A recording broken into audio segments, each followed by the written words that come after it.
Ғафу Қайырбеков 1928 жылы 15 тамызда Қостанай облысы Торғай қаласында дүниеге келген. 1952 жылы Абай атындағы Қазақ педагогика институтын бітірген. Қазақ мемлекеттік баспасында поэзия редакциясын басқарды. Қазақ әдебиеті газеті бас редакторының орынбасары. Жазушы баспасында поэзия редакциясының меңгерушісі болды.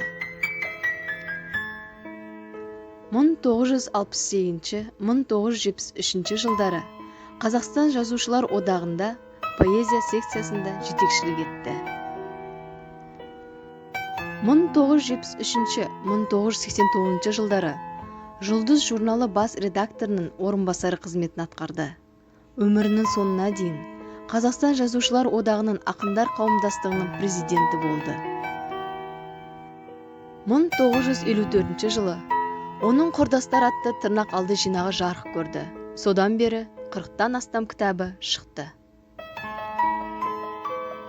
Дала қоңырауы поэмасы, Жер астындағы жұлдыздар, Қанатты жылдар сияқты жинақтарын, Беласар атты қос томдығын оқырман қауым ілтипатпен қабылдады.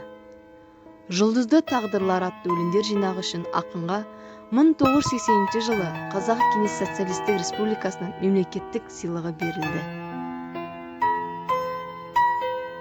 1992 жылы Қазақстанның халық жазушысы, Халықтар достығы орденімен, еңбектегі ерлігі үшін, еңбектегі табыстары үшін Ыбырай Алтынсарин, жеңіске 50 жыл, тың және тыңайған жерлерді игергені үшін медальдармен марапатталған.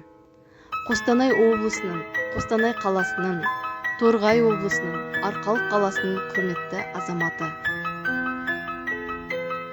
Ғафудың мол мұрасы ел жадында. Оның шын бағасы енді берілетіні сөзсіз. Қазақ поэзиясы жасап тұрғанда, қазақтың рухани байлығы бар кезде, оның есімі еш уақытты ұмытылмасы анық. Қазақта талай дарын бар. Қазақ поэзиясы өте бай. Талай дарындар келген кеткен, әлі де келеді. Ал соның ішінде Ғафу Қайырбековтың орны ерекше. Қазақтың алтын тағында отыратын ерекше есім.